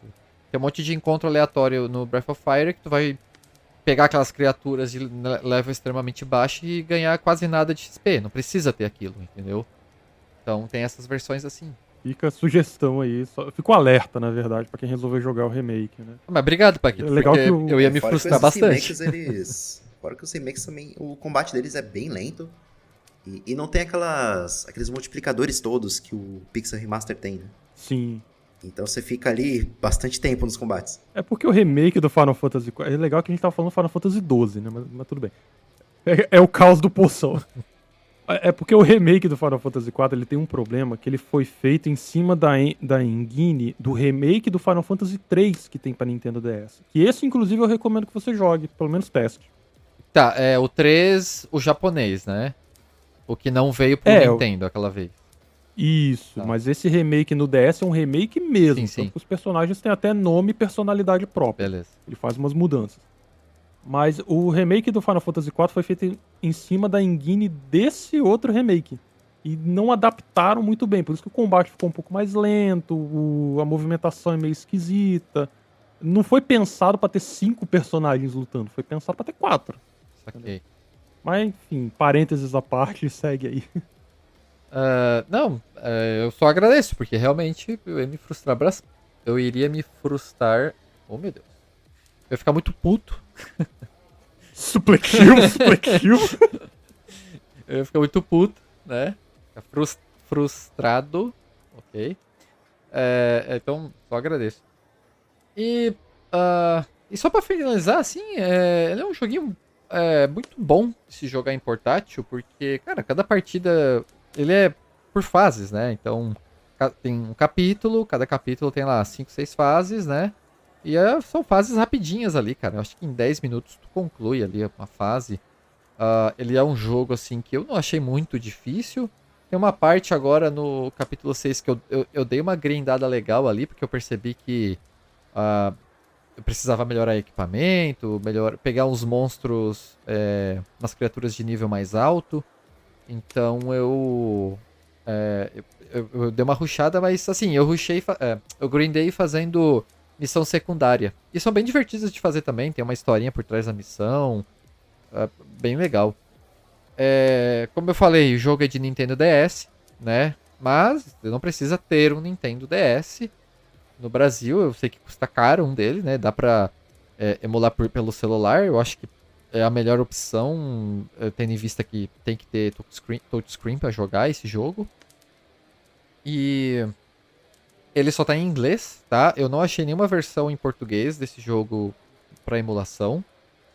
E ele veio uma coisa extremamente inútil, mas ele veio com a capinha, veio com a mídia física dentro da capinha. Eu fiquei bem feliz quando eu vi da caixa dentro, assim. Foi o meu primeiro contato com uma mídia física de Nintendo DS. Eu nunca tinha encostado em um Nintendo DS, assim, sabe? Então achei bem legal como o primeiro jogo do console. E assim, só voltando rapidinho do que o Paquito falou, que talvez eu goste. Eu não gostei dos dois personagens, eu não sei se é porque o jogo é simples, mas eu não achei eles nem um pouco carismáticos.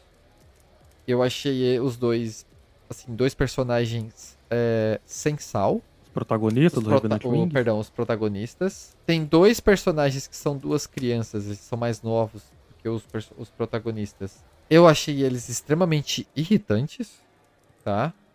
Inúteis na questão de gameplay. Eu não sei se eles estão no 12. E se for isso no 12, assim, vai ser um saco, cara. Porque eu realmente achei bem sem graça a relação dos dois. Não dá pra saber se é um casal de namorado, se é um casal de amigo, se é um casal de irmão, se é um casal de primo. Não sei. Porque é um vai e volta ali que não dá pra entender o que eles querem da vida. Entendeu? No 12, só fazer uma ponte aqui. No 12, Claro. dá até a entender o que eles são, mas ninguém se importa. Eles são muito sem sal no jogo principal também. Cara, eles não... Então pelo menos é consistente, né? Eles não desenvolvem o relacionamento, sabe? Na abertura na abertura do jogo, tem uma cena ali que eles estão correndo de um local que tá desmoronando. Aí o Van ali se segura em uma nave, pega ela pelos braços, eles se aproximam, tem um olhar romântico. E foda-se, sabe? Tipo, é só isso. E daí tu olha, beleza, são namorados. E aí no decorrer do jogo, não acontece nada, cara. Tipo, tem uma parte que aparece um cara. Por isso que eu falei, as coisas são contadas de maneira muito rápida. Aparece um cara que como é que é o nome da guria? Penélope? Penelo. A Panela. A Panela começa a se aproximar de um cara, fica toda queridinha do cara, o Van fica com ciúme da porra, mas aí tu olha e fala, meu irmão, tu não faz nada, cara. Sabe? Não tem motivo pra ele ter ciúme, porque não demonstrou em nenhum momento afeto pela guria, sabe? Sei lá. Às vezes ele tinha pelo cara, pô. Pode ser também. Não. O ciúme é direcionado a ela, isso fica bem explícita. Mas eu reforço a minha indicação. Quando você terminar esse aí, dá uma chance pro Final Fantasy XII. O Paulo pode confirmar, mas na minha opinião ele demora um pouquinho pra engrenar. Mas depois que ele engrena, só vai. Na tua opinião, Paquito, de Final Fantasy, e do Eric e do Paulo também, que vocês também conhecem bastante, tu não acha melhor jogar o 10? O X, no caso, né? Não o X2, o X? É porque eu acho que o 12 tá mais alinhado com o que você tá acostumado a jogar. Mas o 10 é de turno, tipo 4, certo? Sim, o 10 é turno mesmo, sem ATB, nada, é turno. E tu acha que esse é o problema? Porque pra mim tá de boa. Não, eu acho que a gameplay do 12, ela tá mais alinhada com o que a gente tá acostumado, por exemplo, de RPG ocidental, sabe? Ah, tá. Aquele mundo abertão pra você explorar, um monte de side quest. A batalha não é turno, no caso, ela é um... Sabe Dragon Age Origins? Sim. Eita! Dragon Age Origins. Então, é o mais próximo que eu consigo pensar, assim, de alguma coisa que você já disse que jogou. Ah, sim. Dá uma olhada depois no combate dele que você vai ver. Por isso que eu acho que você vai gostar, por causa da gameplay dele. E o 12, ele não tem encontro aleatório, né? Você anda pelo mapa, os monstros estão lá e a batalha acontece em tempo real, assim, muitas aspas, né? Não tem aquela transição do mapa pro cenário de batalha, né? Então é tudo ali no mesmo lugar. Ah, eu gosto de jogos assim também. Realmente é mais dinâmico, né? Isso. Então você vai andando, você vai ver o monstro e já vai trocar para o seu modo de batalha e você luta ali mesmo. Não tem o flash, né? O que acontece nos Final Fantasy antigos. No 10 também tem isso, né? Você tem bastante encontro aleatório, me corrija se eu estiver errado, porque... Não, é assim mesmo, é encontro aleatório. E tem a transição que você tá no mapa, mas você vai para um cenário de batalha, né? E se alguém se interessou por esse jogo e queira também jogar o Final Fantasy XII, tem uma versão na Steam, tá? Que é um remaster. É o Final Fantasy XII de Zodiac Age. Tem pra PS4, tem pra computador, tem pra Nintendo Switch e tudo mais, tá? Então, fica aí a dica aí, melhor do que jogar o de PS2 emulado, né? Esse novo aí vem com uma melhoria aí, tu encontra fácil. Não deve custar tão caro também na Steam aí. Nem tem promoção direto. Geralmente você encontra por menos de R$60. Bom, Final Fantasy XII Revenant Wings, obrigado aí por trazer esse joguinho pra gente, Lucas. E a recomendação estendida do Final Fantasy XII original também. E do 4. É um jogo muito bom. E do 4. Nosso caos reinando aqui pra variar. Mas vamos botar ordem aqui. Vamos ser sinceros? Joguem Final Fantasy, ponto. Basicamente. Qual Final Fantasy eu jogo? Sim. Menos 8. Ter para todos os gostos. Até pra mau gosto. Exatamente. O 8. Enfim, vamos seguindo aqui, botar um pouquinho de ordem nessa bagaça. Paulo, qual jogo ou jogos você trouxe aí pra mesa, mano? Esse mês, bom, depois de ficar 120 horas perdido ali em Silksong, eu decidi que esse mês eu ia jogar coisas mais curtinhas. Então, esse mês eu trouxe aqui 3 joguinhos, assim, bem mais rápidos e fáceis de digerir. O primeiro é um Metroidvania bem simplesinho, um Metroidvania indie, chamado Gato Roboto. Ele é muito inspirado nos Metroids antigos, especialmente o Metroid 2, que acho que saiu no Game Boy. Tanto que a paleta de jogo do Gato Roboto, ele é todo monocromático, né? Ele é todo aquele pixel art bem mais minimalista, todo em preto e branco. Lembra bastante jogos de Game Boy antigos. E basicamente tem um piloto que ele teve que fazer ele recebe um sinal de socorro, né, num planeta. Ele faz uma aterrissagem forçada nesse planeta, acaba sofrendo um acidente e fica preso na nave. Aí ele acaba tendo que pedir ajuda para a gatinha dele, né, uma gata normal, que ela sabe pilotar um mecha. Peraí, o que tem de normal nisso? Só normal porque a gata não fala. Ela fala miau.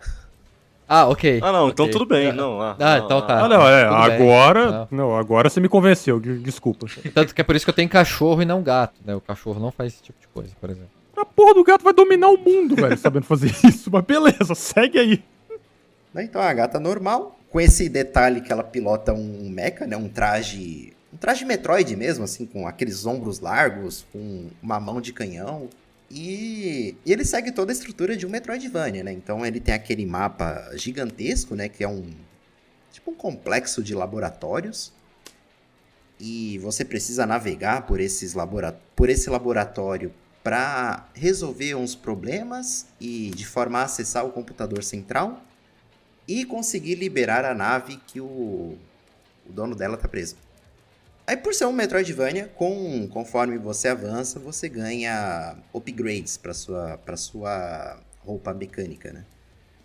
Então é bem básico, né? Você ganha os mísseis, ganha um pulo duplo, ganha mais armadura também, e bem simples, é um jogo assim também muito rápido, né? Em 2 ou 3 horas você termina ele. É bem simplesinho, é um jogo ótimo para limpar o palato, né? Depois de alguma coisa mais longa que você tenha jogado antes. Cara, incrível que tu falou que queria limpar o palato de Silksong, que é um Metroidvania gigantesco, com outro Metroidvania, né? É tipo quando você bebe muita cerveja e toma um vinho depois, né? Não, aí tudo bem. Nesse caso, o resultado não é muito agradável, né? Mas tudo bem. Só pra desintoxicar.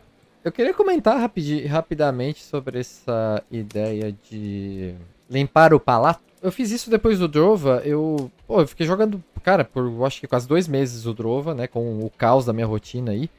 Mas eu comecei a jogar Inside, cara. Eu finalizei ele. Eu comecei ele num domingo, finalizei acho que numa segunda-feira à noite, uma coisa assim. E foi muito bom, cara. Foi, assim, me deu aquela sensação de eu consigo terminar um jogo, sabe? E foi muito bom, assim. É uma coisa que eu sempre escutei que ajuda a quem tem esse problema de não concluir um jogo, né? Fica a dica aí, né? Pra quem quiser... Pra quem tá passando pelo mesmo problema que eu, de não conseguir zerar jogos e tudo mais. Eu sei que é um problema que pode parecer... como é que é? Idiota para algumas pessoas, um problema que, eu tenho problemas maiores na minha vida do que não conseguir zerar um jogo. Só que isso frustra demais quem ama videogames como eu, entendeu? Então fica aí a dica, joguem jogos curtos que ajuda sim a completar outros jogos, tá? Até pegando essa ponte do Lucas, eu particularmente gosto muito de fazer isso, Lucas. Quando tem um jogo muito extenso, né? Quando acabo ele dá daquele alívio, mas também dá aquela sensação de vazio, né? O que eu vou jogar agora? Cara, eu chamo Qual isso vai de ser ressaca. Eu chamo isso de ressaca, cara. É tipo isso. Não tem quando você abre a geladeira, ela tá cheia e você pensa, não tem nada pra comer? Aham. Acabou de acontecer isso faz 2 horas comigo, mas tudo bem. Aí eu pego alguma coisa mais simples, né? Só pra reacender aquela vontade, né? Aquela chama do gamer. E é isso, né? Só pra dar mesmo aquela refrescada na mente, dar aquela desopilada e até partir pro próximo jogo longo, né? Eu acho que não só jogos curtos, mas jogos também mais simples, né? Eu acho que um jogo que não requer tanta atenção assim na história, por exemplo. Eu faço muito isso com roguelike, gente. Assim, quando eu tô jogando um jogo muito pesadão, assim, que exige muita mecânica, eu maneiro ele jogando um roguelikezinho ou outro que não precisa pensar muito, assim, e segue a vida, tá ligado? É muito bom mesmo. Tipo, tu balancear as coisas. Eu vou dar um exemplo, e agora o Eric vai me julgar muito, mas eu não ligo. Já tô julgando. Eu passei a jogar aquele jogo, como é que se chama, Eric? O inesquecível. Não, cara, o Eric não entendeu a piada. O Zomboid. Putz, Project Zomboid. Puta que pariu. Nossa, como eu perdi essa. É porque eu não botei fé que você tava jogando isso, cara. Nossa. Cara, deixa eu pegar minha Steam aqui. Eu joguei 7.3 horas. Dele, Parabéns, Lucas. tá? Parabéns. Praticamente horas seguidas, tá? Pra aprender as mecânicas, porque ele é um jogo que tem muita mecânica mesmo, tá? Qual o Eric falou. Tirei os zumbis, cara, e pra mim não ter que ficar me preocupando que tem alguém querendo me comer, sabe? Enquanto eu tento usar uma atadura, porque eu não sei como usar a porra de uma atadura, entendeu? Cara, eu fiquei 7 horas jogando sem um zumbi e foi bom pra caralho, cara. Sabe? Foi muito bom, julgar, cara. O jogo é legal, cara. O jogo é legal, assim, mesmo sem a mecânica do zumbi. Porque é aquilo.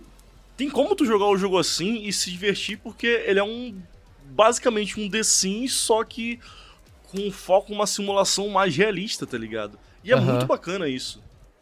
Então, tipo, voltando aí pro esse raciocínio que a gente tava conversando, é isso, assim, não precisa ser um jogo curto, né? Pode ser também um jogo que tu não precisa ficar se preocupando com o personagem, com a história e não sei o que. Ou então, né, tipo, pra quem fala inglês, por exemplo, né, que tá cansado, ainda ter que ficar jogando em uma segunda língua. Cara, é um Zomboid que não precisa ler nada, entendeu? Tipo, só joga e acabou. Então é muito bom, cara, muito bom. Mas desculpa, Paulo, tomei teu tempo aí. Não, tranquilo. A gravação tá curta hoje. Aí dando a sequência nos jogos curtos, tem um segundo aqui que eu joguei praticamente na mesma semana. É um jogo da Hello Games. É um estúdio que foi mais conhecido pelo No Man's Sky. Mas pelo contrário, muito pelo contrário, ele não é um jogo infinito, tal como No Man's Sky. É um jogo bem curtinho, bem coeso e focado ali na narrativa dele, que é o The Last Campfire. Ele é um joguinho de puzzle, né? É uma criaturinha que ela usa uma túnica. É bem parecida com... Qual é o nome? Journey. The Last Campfire. É muito parecido com o Journey. The Last Campfire. A Última Fogueira. O último acampamento, né? Campfire. Tipo aquela fogueira de acampamento, né? Não, é que Campfire é acampamento. Bonfire é fogueira. Ou eu tô errado? Campfire, segundo o dicionário de Cambridge, é uma fogueira ao ar livre, feita e usada por pessoas que estão acampadas ao ar livre ou em barracas, ou seja, tecnicamente estou certo.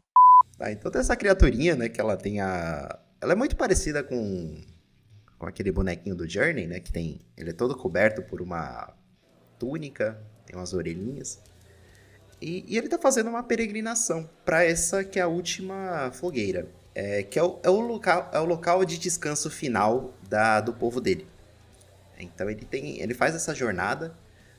No meio da jornada ele encontra criaturinhas semelhantes a ele, que são as Lamúrias. É gente que acabou seguindo o mesmo caminho, mas por algum motivo desistiu. Né? Ou se perderam, ou sofreram perdas no caminho. Ou seja, esse jogo é Souls-like. Eu não diria que ele é um Souls-like, eu diria mais que ele é um terapia de game. Ele não é Souls-like porque não tem Bonfire, ele tem Campfire. Mas é um jogo que é basicamente terapia de game, porque é um... Você precisa ajudar essas lamúrias, né? Cada uma tem um problema, né? O jogo não deixa claro que tipo de problema que as pessoas têm, mas quando você interage com esses personagens, você é transportado para um puzzle que como se fosse o problema que a pessoa está tendo na cabeça dela. E tem uma narradora que fala, né, o que aquela pessoa sofreu.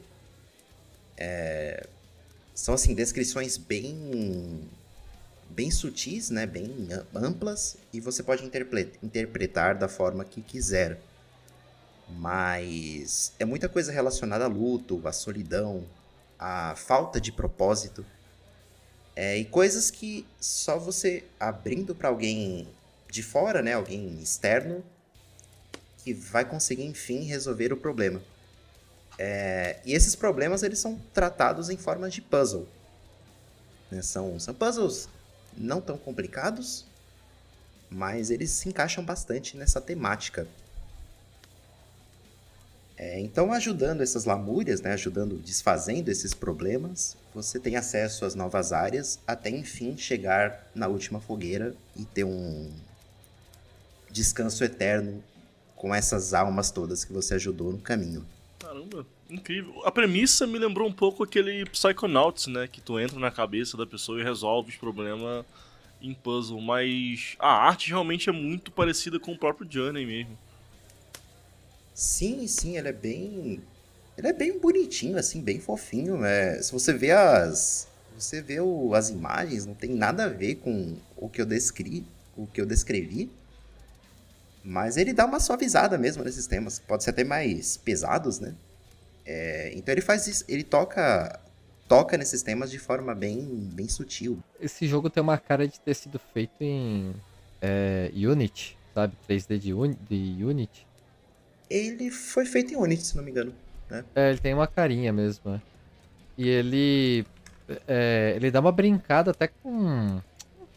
Sei lá, eu arrisco a dizer com low poly, cara. Porque ele mistura um pouco de low poly, sabe? Com umas cores bem mistas, assim. Eu achei bem legal, cara. Tá bem bonito mesmo. A mecânica principal dele é só... ia seguindo em frente e resolvendo puzzles, é isso? Isso, você... A princípio, você vai resolvendo esses puzzles, né? Empurrar caixas, ativar plataformas. Aí, conforme você progride, você ganha ferramentas que elas vão agregar mais e aumentar a complexidade desses puzzles. Então você ganha uma ferramenta como se fosse aquela Shaker Plate do Zelda, que você interage com objetos distantes, aí consegue fazer eles se moverem. Tá, sim. Então você ganha algo muito parecido para interagir com objetos distantes e usá-los também para fazer esses puzzles de travessia. Então, caixas gigantes, bolas gigantes, estátuas. Eu acho legal o jogo assim, cara, que não tem aqueles puzzles que fazem tu ficar 3 horas pensando assim, sabe? Só aqueles puzzles que tu não vê a solução na hora, mas pensa um pouquinho, olha um item aqui, um outro item lá, e acha a solução, são bem gostosinhos de jogar. É aquele tipo de puzzle que você até pode ficar empacado, mas você fecha o jogo, esfria a cabeça um pouquinho, na hora que você volta, você resolve de primeira. Cara, o jogo parece bem simpático mesmo, cara. Eu acho até isso que o Lucas tinha comentado ali, dele parecer meio low poly, apesar do gráfico dele não ser, É porque ele tem essa vibezinha de joguinho mais antigo, sabe? Porque ele lembra até aquele Tunic, assim, artisticamente, né? Que é um jogo que parece ser um jogo antigo, apesar de não ser, e ter aquela vibezinha de jogo de Play 1, assim, mas que é artisticamente mais atualizado, sabe? Bem bonitinho mesmo, cara. Parece bem... Um jogo bem simpatiquinho mesmo, se for pra resumir, assim. Ele lembra muito jogo de Nintendo, né? GameCube ali, daquela época. Sim, dessa época. Uhum. Então, só pra finalizar, vou falar aqui do meu último jogo. Esse aqui eu vou falar um pouquinho mais tempo, que é o Stellar Blade. Opa, Aquele polêmico lá? agora eu entendi porque que ele queria saber se eu tava aqui. O pior é que o Lucas não tava pra te zoar. Pena que o Lucas não tá. Então vamos lá, o Stellar Blade, né, o jogo que saiu ano passado, né, em 2024, por uma produtora coreana, se não me engano. E ele foi bem polêmico por causa dos...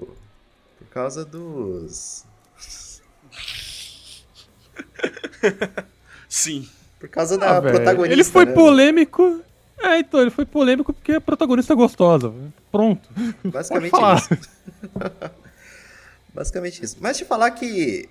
Além da polêmica, uma pergunta que eu tenho, que eu já vi bastante gente falando desse jogo, né, dessa questão da direção artística dele, se dá pra chamar assim, que foi pra esse lado ali bem... Como era antigamente mesmo, né, os hack and slash antigo, que é bem apelativo, né? Mas além dessa polêmica toda, ele é bom, assim, mecanicamente? Ele sequer é um jogo, assim, bom ou é só, tipo... Ele usou isso só pra se promover e no final o jogo não é nada, sabe? É uma dúvida que eu realmente, genuinamente tenho, porque todo mundo que comenta desse jogo não fala da mecânica em si. Não fala do jogo em si, né? Só fala dessa parada que rolou. Então, cara, o jogo, ele sofre de uma crise de identidade, por assim dizer. Porque, à primeira vista, ele é um hack and slash, né? Então você tem todos aqueles movimentos de um hack and slash básico, né? Então você esquiva, você tem aqueles combos bem vistosos, né? Bem bonitos, bem estilosos. E, ao mesmo tempo, ele tenta ser um Souls-like. Porque hoje em dia tudo tem que ser Souls-like, né? Então ele trata com alguns combates, especialmente com os chefões, eles são bem punitivos, né? São bem difíceis. E eles exigem bastante timing também, né? Tanto para você esquivar, quanto fazer as defesas, né? Os parries, que o jogo também conta com isso. E tem também aquela mecânica dos acampamentos, né? Seriam as bonfires, o equivalente às bonfires aqui no jogo. Você descansa no banquinho, descansa no acampamento, e os monstros voltam a aparecer no mapa, e você meio que perde todo o progresso. E como todo Souls-like, ele tem os equivalentes das bonfires, que são, aqui no jogo, eles são chamados de acampamentos. Aí, Lucas, eu acho que tu tava errado, hein? Bonfire é uma grande fogueira acesa ao ar livre para queimar coisas indesejadas ou para lazer. Não é uma bonfire, também não é uma campfire, é um acampamento completo, com a cadeirinha de praia e maquininha de vendas. E a bunda da personagem aparecendo. Exatamente. Então você descansa na cadeirinha de praia, os monstros aparecem todos no mapa, e você basicamente perdeu tudo que você fez durante o seu progresso. Tem isso, porém ele não tem a flexibilidade que um Souls-like te dá. Né? Um bom Souls-like ele vai te permitir fazer builds diferentes, testar vários tipos de arma, né? Testar configurações diferentes, subir ou descer de níveis, mexer nos seus atributos. E o Stellar Blade não tem nada disso. Né? Ele só foca na parte dos combates difíceis e no respawn dos inimigos.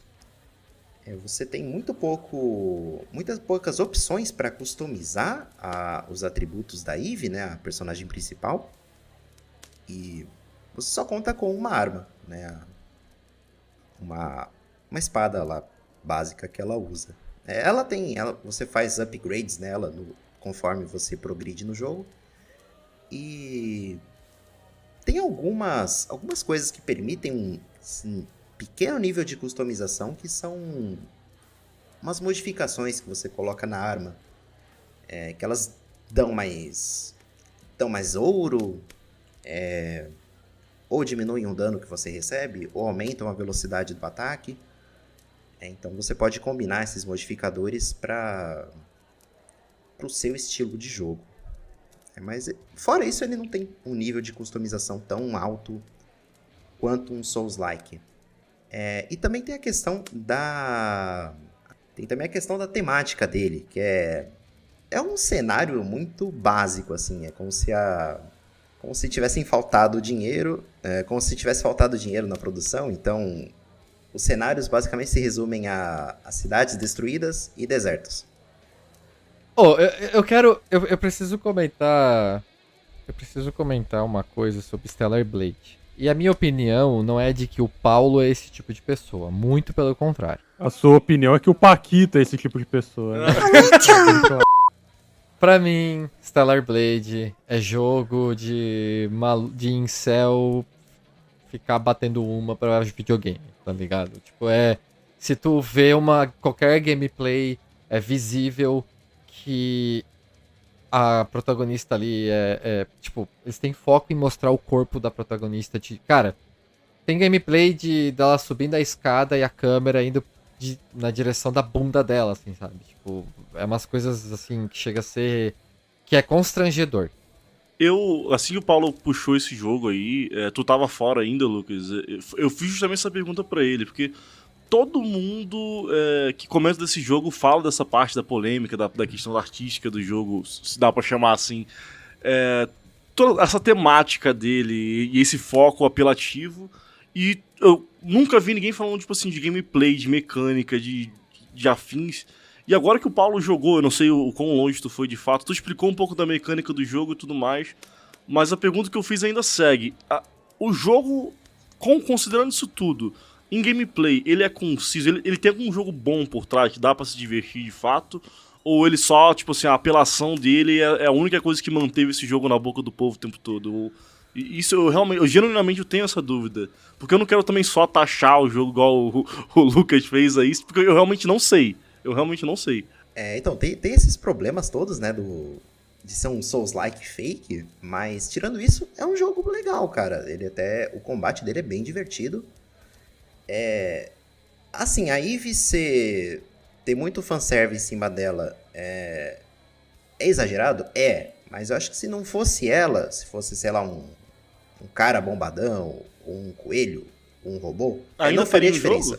Então ainda teria um jogo, perfeito, porque Mas tipo, mas tem esse lance aí mesmo, não foi só uma impressão minha, né? Não, tem pra caralho. Isso, o marketing do jogo usa isso também. Tipo, a própria empresa usava só essa questão. Por isso que eu achava, eu não sabia se tinha um jogo mesmo por trás daquilo. Porque toda a questão do marketing do jogo foi só isso. Inclusive a polêmica que rolou em relação a isso também foi só isso. E é por isso que eu sempre que alguém falava desse jogo, sempre me surgia essa dúvida. E agora finalmente eu tô sabendo que não. Tipo, apesar de toda essa questão da polêmica artística ali dele, existe um jogo por trás mesmo, pelo visto, então. Sim, existe um jogo de verdade. E até porque toda essa sensibilidade, essa sensualidade da Eve não faz menor sentido no mundo do jogo. Né? Porque é uma terra que foi destruída por uma IA maluca e uns monstros que apareceram do nada. Então é aquela paisagem de terra devastada, né? Então as cidades estão todas em ruínas. Boa parte do mundo se virou um deserto. E o que resta da humanidade, eles vivem numa cidade, né, chamada Zion, que é no meio de um canyon. E tá tudo em ruínas. Eles moram numa cidade tipo Mad Max, sabe? Tudo feita de containers, de restos de prédio. Então não faz o menor sentido ter uma mulher de biquíni andando nessa zona toda. Ele me lembra muito o próprio Bayonetta, cara, que também no final, eu não sei, tipo, é outro jogo que eu conheço pouco também, talvez até tu possa até esclarecer mais pra mim o porquê que com o Bayonetta a galera não caiu tanto em cima quanto nesse. Se é meio que isso, né? Tipo, a protagonista mulher que fizeram coisa totalmente apelativa, mas é um hack and slash que no final mecanicamente ele é até conciso ali nele mesmo, mas o jogo em si, o jogo e a arte não se conversam muito porque são duas coisas distintas, mas separadamente elas funcionam isoladas demais, sabe? E se trocasse a arte ali, continuaria tendo um jogo. O Bayonetta, pelo que eu sei, é mais ou menos isso também. tu sabe me dizer, não sei, né? Talvez eu tô te fazendo uma pergunta que não tem resposta, mas qual que é a diferença desse jogo nessa parte com o Bayonetta? E por que a galera não cai em cima do Bayonetta também, no caso? Ou cai também, e eu só não sei. No caso do Stellar Blade, cai porque destoa muito, né? Tem essa temática que é mais pesada do jogo, pega com a sensualidade da Eve. É o mesmo problema que eu tenho com Nier Automata. É outro também, outro pessoal. Inclusive que é um jogo que bebe muito dessa fonte, né? De ter a personagem gostosa, mas um mundo arrasado.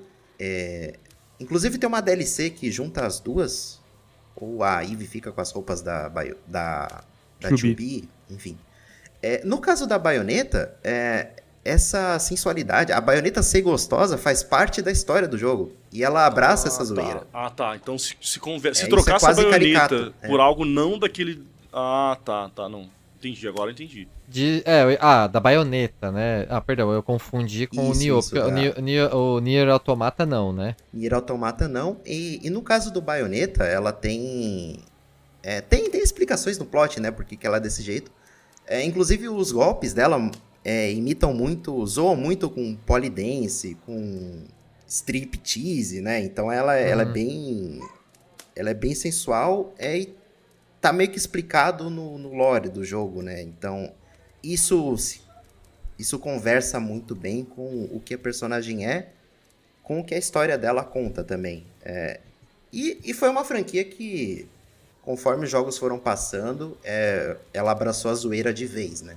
E só contextualizando para quem não acompanha muito a indústria de jogos, essas polêmicas e tudo mais, que tá certo, inclusive, o Stellar Blade, ele foi bem polêmico porque o diretor do estúdio é um cara bem podre, tá? Ele fez umas declarações aí bem desagradáveis, principalmente em questão de feminismo, direitos das mulheres e tudo mais. Ele usou a própria mulher como modelo na Stellar Blade, tá? Então, não sabia disso, não. Caramba, a Eve Não, para. Não é a esposa dele, perdão. É uma modelo coreana. É uma modelo sul-coreana que foi a modelo da Eve, a esposa dele trabalhou no jogo, mas eu acho que foi no roteiro, alguma coisa assim por trás das câmeras. Isso. Obrigado, Paquito. É porque eu me confundi as informações. Tinha a esposa e a mulher existe de verdade. E aí ele meio que quis dar uma explicação, tipo, olha gente, o meu jogo tá tudo bem, essa mulher realmente existe. Mas tipo, o problema não era a mulher ter aquele corpo, né? Era como ele usa esse corpo pra chamar a atenção. Mas enfim... Eu sou homem, eu não tô no meu local de fala aqui pra falar sobre isso. Tem jogos muito melhores dessa mesma categoria. É um jogo assim, se tiver em promoção, pega, vai fundo. Tem esse fanservice extremo, mas mesmo assim ele ainda é divertidinho. A música dele é muito boa, a parte sonora dele. Muito embora as músicas enchem o saco um pouco. Porque... O loop é muito curto. O loop é muito curto e a música tem muitos vocais. Uns vocais em inglês, em coreano. É muito legal, mas é um loop de 1 ou 2 minutos. Nossa. Aí se for uma área muito grande, esse loop se repete 45 mil vezes. Eu acho interessante mencionar que assim, a Shift Up, que é o estúdio que fez o Stellar Blade, eles trabalhavam com o jogo gacha antes. Esse é o primeiro jogo single player numa escala AAA que eles fazem, né? Muitas das influências do mercado de gacha estão implementadas aqui nesse jogo. Faz sentido, agora faz muito sentido. A maior delas, principalmente a estética da Eve. Que jogo gacha é tudo assim, né? Exato. E no decorrer do jogo, você libera várias skins pra Eve também. Você customiza muito a aparência física dela. Apesar de no gameplay, como ela tem uma gameplay especializada, por assim dizer, né? Ela tem uma arma e é isso aí, você vai customizando o moveset dela, não as armas que ela usa. Porque o jogo não se propõe a ser um RPG. Ele é um jogo de aventura, de ação, focado no combate, é um hack and slash, com alguns elementos aí que o Paulo mencionou de Souls-like. Mas ele não se propõe a ser um Souls-like, a ser um RPG como é um Souls-like. Ele é um jogo de ação e aventura. Ponto. A maior inspiração dele é o Nier Automata. E eu acho que até o próprio produtor comentou isso. Só que você vê algumas das falhas que a pessoa que se inspira, mas não consegue chegar no mesmo lugar que o original fez. É diferente de Sea of Stars com Chrono Trigger. Que evoluiu a porra da fórmula. Piada desgraçada. Deixa isso morrer. Cara, foda-se, encerra aí, nunca perde a Paulo, graça, vai, cara. Nunca perde a graça. Não, tu tava falando bagulho. Tu tava falando bagulho na moral. Foda-se. Piada merda à parte. Você vê que, por se tratar até do primeiro jogo desse estilo, desse estúdio, eles não têm, por exemplo, a expertise que o Yoko Taro tem na hora de contar uma história. A história do Nier Automata é pra mim pelo menos, é o grande ponto forte daquele jogo. A trilha sonora também é boa, mas ao contrário do que o Paulo achou, eu não achei a trilha sonora do Stellar Blade tão chata, tão repetitiva assim. Não me incomodou quando eu joguei. Mas dá pra ver que, tipo... Sabe aquele meme do copia, mas não faz igual? Exatamente. Eu acho que Só que aqui tem um twist. Eu acho que a Shift Up conseguiu fazer o contrário do que o meme faz, que é, tipo, ficou muito igual. Não ficou igual. O jogo tem uma identidade própria. Eu não acho que ele é só uma cópia cuspida do Nier Automata, mas eu também não acho que ele tem o mesmo nível de, especialmente, qualidade narrativa que o Nier Automata tem. Apesar da história do Stellar Blade ser legalzinha, sabe? É bem contida ali, é bem contada, mas não chega aos pés do que o Yoko Taro fez. Só que eu acho que, à medida que a Shift Up for fazendo mais jogos, eles tendem a melhorar isso. A gente tem que concordar que, independente de polêmica, de sexualização de personagem, enfim, esses negócios, para um primeiro jogo de uma empresa que não tá acostumada a fazer esse tipo de coisa, e no escopo que é o Stellar Blade, ficou um produto bem impressionante até. Sim, considerando que é o primeiro jogo do estúdio. Eu concordo bastante. Eu não posso dizer se o jogo é bom ou não, porque eu não joguei, mas as coisas que envolvem ele já são suficientes pra me deixar ele bem longe. Eu achei ele um bom jogo de entrada pra quem quer começar a jogar jogos desse estilo. Um character action, né, Paulo? Igual a gente mencionou lá na batalha de gêneros, por assim dizer. Eu chamaria ele de Souls-like. Também, Eu chamo ele de Souls-like. Eu não acho que tem elemento de Souls-like suficiente nem pra enquadrar ele nesse gênero, pra ser bem sincero. Sim, Pra mim ele é bem mais um character action com um ou outro elemento de Souls-like. Eu nem fazia ideia que era Souls-like, cara. Souls-like, no caso. Porque tudo nesse jogo grita hack and slash, character action. Até essas polêmicas que o jogo se envolve. Cara, todo character action que eu vi, assim... Não todo, mas a maioria vai pra um lado bem assim também. E até uma das coisas que me deixou sempre meio afastado desse gênero de jogo. Eu não gosto dessas paradas, tenho uma ideia assim, um tanto parecida com o Lucas, só que no meu caso eu particularmente não curto, tá ligado? Então eu acabo ficando longe, mas o jogo parece muito um character action genérico, assim, número 10, tá ligado? Porque olhando ele parece ser, tipo, mais do mesmo do que já tem ali, tá ligado? Eu não acho... Eu acho que até essa polêmica que teve por trás dele talvez tenha a ver aí com os posicionamentos da produtora, do diretor e tudo mais, isso eu não tava sabendo também. Só uma adição a isso, ele também era um jogo na época exclusivo de PlayStation, tá? Então era a Sony que tava financiando isso. Então nesse tem caso aí isso Sony ainda. já tem que se fuder mesmo. Tem isso. Só recentemente, né? Acho que é só em 2025 que saiu uma versão pra PC. Pelo menos agora eu sei que além de tudo isso, existe de fato um jogo por trás, que é uma coisa que nem isso eu sabia, porque eu não me interessava. E como o jogo artisticamente me repeliu tanto, eu acabava só, tipo, vendo o que o pessoal falava por trás, mas eu sempre ficava nessa, porra, mas como que é esse jogo de fato? E agora, pô, apesar de parece ser mais pro medíocre do que pro bom, ainda assim existe um jogo ali conciso, né? Então é interessante saber disso também. Bom, então é isso, galera. Esses foram os jogos que nós jogamos aí nos últimos 2 meses, por assim dizer, né? Outubro e novembro. E eu queria saber de vocês, o que vocês aprontaram nesses últimos 2 meses aí? Quais joguinhos vocês jogaram? O que vocês fizeram aí no mundo dos videojorges? Deixa aí nos comentários o que vocês jogaram, a gente vai adorar ler. Se você tiver algum feedback, algum comentário um pouco mais elaborado que não caiba aqui no Spotify, pode mandar lá no nosso e-mail, ultimapoção@gmail.com. A gente vai adorar dar uma lida também. Não esqueçam de compartilhar esse podcast, esse caos maravilhoso com seus amigos. Apresente o caos à vida deles. Especialmente se for aquela pessoa muito pacata que tá precisando de um pouco de caos para apimentar tudo. Apresenta o poção para eles. Não esqueça de avaliar o nosso programa também. Diz aí quantas estrelinhas essa bagunça vale. E no mais, a gente vai ficando por aqui. Até a próxima semana. Uma excelente semana para todos vocês. Tchau, tchau. Pode apresentar aquele episódio do Xbox, do Game Pass, pra quem você não gosta também. Fica a dica. Não, pra quem você gosta, aquele é o nosso melhor episódio até agora. Eu nunca vi um episódio que a gente ficou ali, ó, 1h30 sem ninguém falar nenhuma besteira, cara. É só assim mesmo, né? Só assim mesmo.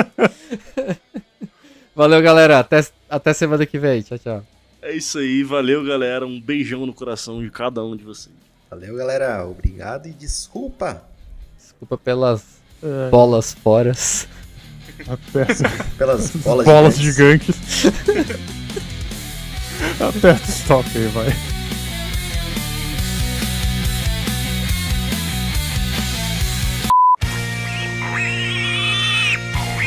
Este episódio foi editado por Paladino Lucas. Não se esqueça de comentar, avaliar, seguir e jogar mais videogame.